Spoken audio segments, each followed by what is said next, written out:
up, YouTube? NWN here, aka Young Nigga Catch 'em in the Jodo Region Flexing, and 2015 is here. With that, it's time to reminisce over last year. 2K14 was full of drama, corporate greed, and damage controlling fanboys, but in the midst of that, there were some gems. You just had to look for them. Here's my top 10 gems of 2014. Treat people the way that you want to be treated. Except for in Call of Duty, you can talk shit, that's cool. I needed to be the black Ash Ketchum. It was my destiny to be the Negro Ketchum. But let's talk about why all white people look like spoiled milk when they take their clothes off. Modern warning. Step 1, get money. Step 2, repeat step 1. Number 10. Brawlhalla. Coming in at the number 10 spot is a party brawl exclusive to PC called Brawlhalla. I recently picked this game up only weeks ago, but I've already clocked in 26 hours due to the intense competition and shit talking this game sparks amongst me and my friends. This game is a shameless Super Smash Bros. Clone with a few tweaks to separate itself. Brawlhalla, it's a lot floatier than Smash, so you can play more off stage, plus the dodge button has a cooldown so you can't spam it. Character strengths and weaknesses are displayed at the character selection menu, and the community is quickly growing. This game is just simple fun to play with friends. There's characters and weapon skins online, and the devs are quick to respond to your questions and concerns on Twitter. It's amazing too because this game is still in beta, but it's pretty well optimized. It may be a shameless Super Smash Bros. Clone, but if you're a PC gamer who doesn't own a Wii U, how could you be mad at this free-to-play alternative? Soften you up a little bit. Soften you up a little bit. Freaky Fred, that was his name. This guy. Moshi Tactics. Oh my god, that is a channel highlight. Oh my god. At this moment, JG knew he fucked up. Number 9.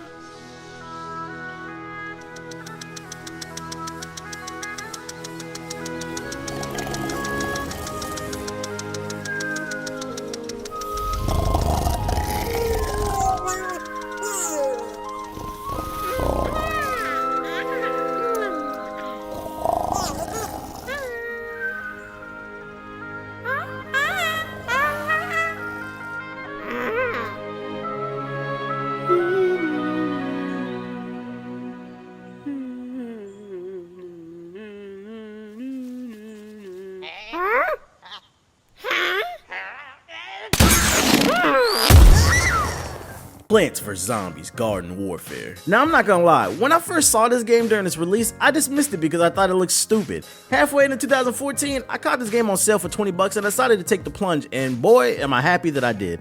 Ironically, this cutesy game with a healing sunflower is more hardcore than the Modern Warfare franchise that it parodies. Garden Warfare is an online PvP game where one team plays as plants and the other the zombies. Each team has their own classes with unique abilities that are needed to succeed. I enjoyed this game because it's all about teamwork. The Rambo playstyle won't work here and there isn't regenerating health. Add to the fact that this game has one of the deepest customization systems in 2014 and you are sure to have fun because why not dress your plant in a Chester the Cheetah outfit before hitting the battlefield? Number 8.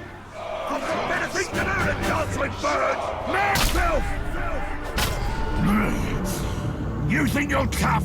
You know nothing of tough, but I will show you. Shadow of Mordor. It's no secret that I'm a big fan of the Assassin's Creed franchise, so if you'd have told me at the start of 2014 that a game that wasn't even on my radar would have been better than the game that it's clearly inspired by, I would have laughed in your face. Well, 12 months and over 9,000 L's for Ubisoft later, Shadow of Mordor has taken my number 8 spot. The game stars a ranger named Talion in this fictional world of Middle-earth from The Lord of the Rings. Talion's family is killed, so you go on this adventure fucking up all the goblins in Middle-earth. The methods you use include parkour, stealth, magic, and a Batman-inspired fighting system. What separates this game from the pack is the unique Nemesis system. Damn near kill one of the goblin captains, well, he'll be sure to run up on your ass randomly while you're in the middle of a stealth mission and fuck up all your plans. They remember everything that you did to them and they have unique personalities. I've never seen that in a game before, and innovation always needs to be commended. Because of this Nemesis system, no two people's playthroughs will be the same. It adds a personal layer to the experience that should be noted. Number 7. Controls the stick, controls the universe.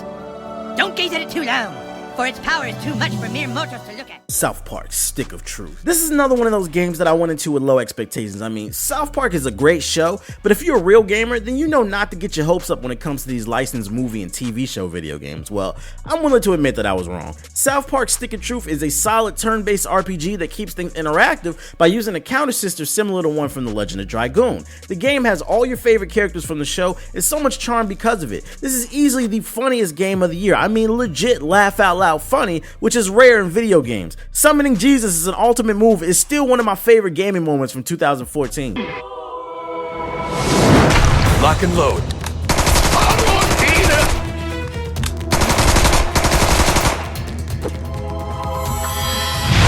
Number 6.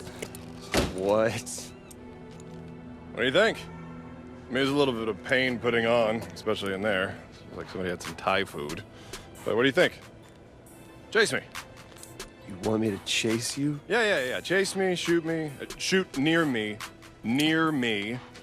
and we'll see what happens when one of the angels shows up. Infamous Second Son. Second Son is one of those games that came out earlier in the year, and since we live in this fast-paced what have you done for me lately society, people tend to forget quickly, so allow me to remind you. Infamous Second Son is one of the funnest games of 2014. The game is open world, traversing the environment is a blast, you get plenty of cool powers that make you feel like a badass, and you get to make choices that alternate the course of the story. This warrants multiple playthroughs, so you're getting plenty of bang for your buck. The game is also gorgeous. It's still one of the best looking titles to hit the PS4, especially with all its lighting and particle effects. It's the only game on this list, and the only game that I believe I played all year that I bought DLC for, so that should tell you something. If you own a PS4 but not this game, shame on you. Number 5. あのシティコン当局よりボランティアが発行されました。目的はアブダクターに囚われたシビリアンの奪還です。速やかに目的を達成し、あのシティコンへの貢献を行うよう要求します。 Freedom Wars. Over at MonoWinninger.com, we curate all things geek, and some of the most popular and commented on articles involve anime. A common question that I see in the comment section is, when will we see a proper Attack on Titan game? What if I told you that it already exists? It's called Freedom Wars. It's an exclusive to the PS Vita, you know, that platform people love to hate on because it's not Nintendo by saying that it has no games, when really you're just closed-minded. But I digress. Freedom Wars stars your created character. You're living in a post-apocalyptic world where big-ass titans are destroying everything. You are a sinner, which is what they call incarcerated people. In order to work off your debt to society, sinners have to fight titans and rival prison centers for scarce resources. This game is awesome because you literally have to work together to bring down a titan. One will be shooting, two pulling his leg, another his arm, and you have to fight off rival sinners as well at the same time. Along your adventure, you'll be collecting various weapon upgrades and hours off your sentence too for helping people. You can take your character online and play with others also, which can be a blast. If you don't want to buy a Vita just for this game, consider picking up a Vita TV, which allows you to play Vita games on your TV. Just know that this is a very hardcore game. It's a lot of weapon and item management as well as dialogue saying that it's a JRPG. Also, this game is all subs, so I hope you guys don't mind reading English text. Number 4. There was a dragon battle at the Grand Cathedral, but I had help from loyal mages who rallied to the cause. They freed the dragons from magical control. Without them, the Divine and I would both have died. Yet I became the right hand, and they are forgotten.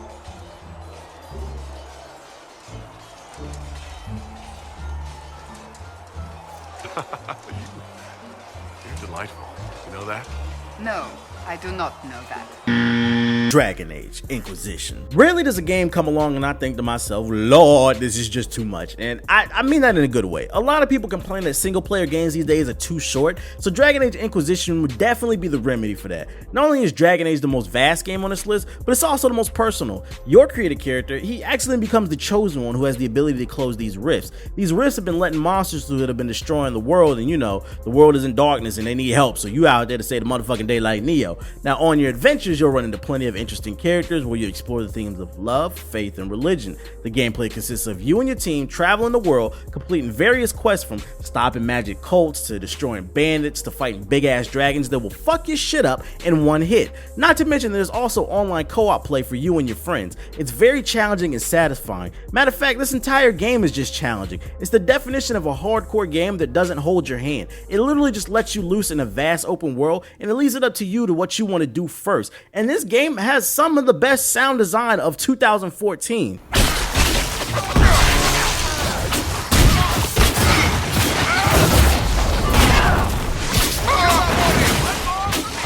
The icing on the cake, it would be that this game has that BioWare flair. This is a choose your own adventure like Mass Effect, so everything that you say and do will affect the story. This game is over 100 hours, so honestly I haven't finished it, but with 20 hours on the game, I can say that I played enough to know that this is one of the top dogs. Number 3, Super Smash Bros. Smash Bros, Smash Bros, Smash Bros. I mean, what can I say? It's freaking Super Smash Bros. Not only did Nintendo tweak the formula and the roster enough so that the game feels refreshing, they also managed to get this game to run at 1080p 60 frames per second. Smash Bros isn't particularly deep, but it is one of only 2 games on this list in the year that brought out the tryhard in me, which is rare. And it should be noted, because I really don't give a fuck competitively about a lot of games. The online is smooth for the most part, and it's competitive. I really don't have much to say about Smash Bros. Except the fact that it's very fun to play with your friends and by yourself, and it brings out the shit talker in everyone, including me, and that's why we play games, to have fun and shit talk, and I have to commend that. Number 2.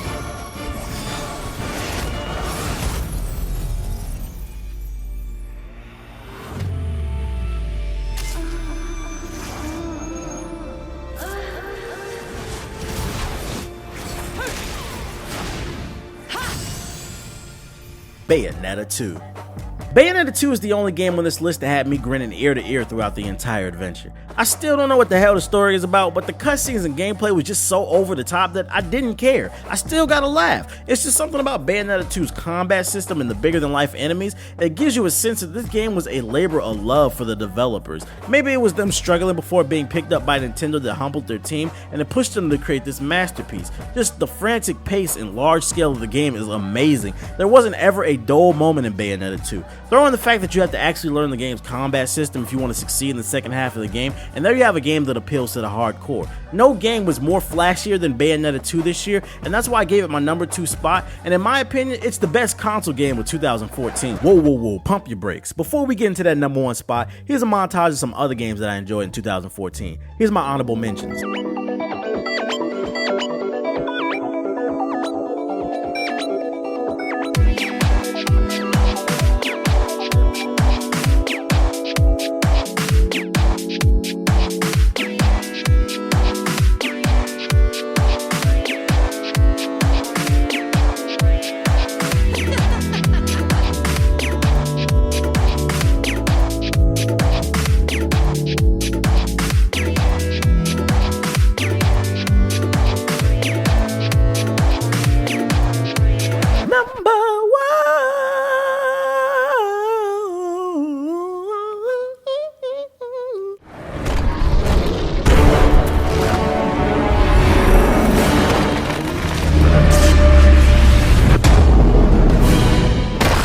Smite. And the number 1 spot goes to the third-person MOBA Smite. I feel like this one was obvious if you've ever been to one of our live streams, and it's actually a funny story how I got into the game. We were live streaming on Twitch, and I was trying out League of Legends. Didn't like the game, but someone in the chat, and I wish I could remember your name, suggested that I try Smite. He felt like I'd enjoy that MOBA more. Never heard of it, but I took the plunge and downloaded it the following day because the game was free to play. Started playing the game, and I just instantly loved it. Well, over 200 hours worth of playtime on the game later, we have my game of the year. Smite is a deep MOBA that stars the gods of the ancient Greek, Egyptian, and other beliefs. Each gods have their own special moves, plus strengths and weaknesses. There's a gang of different modes, but the main 2 that people play are Conquest and Arena. Conquest is similar to League of Legends, where you have to take down the enemy team's towers before taking down their base, and Arena, which is my favorite mode, is about getting your minions to the enemy's portal, and during the process, a 5v5 duel is constantly breaking out in the struggle for power. There's a learning curve to this game which separates the good from the bad players. You have to buy the correct items for your god to maximize the potential, meaning that there's a meta game. This gameplay is similar to Dota, League of Legends, but I think the main reason that this game drew me in is because it gives you that competitive gameplay, but more flash and action because the game is in third person. It just feels like you're really at war with these gods versus that traditional over-the-top mobile view. I highly recommend Smite to anyone who's looking to get into PC gaming because it's free to play and it will suck you in. And this concludes my top 10 games of 2014 video. Hopefully you guys enjoyed it. Feel free to tell me my opinion's wrong because I know you guys will. And when you're done typing your comments, make sure to check out ModernWarningo.com. We post the latest gaming news, previews, reviews, anime, comics, and music. It's your one-stop shop for all things geek. I'd like to thank you guys for watching, but my city needs me.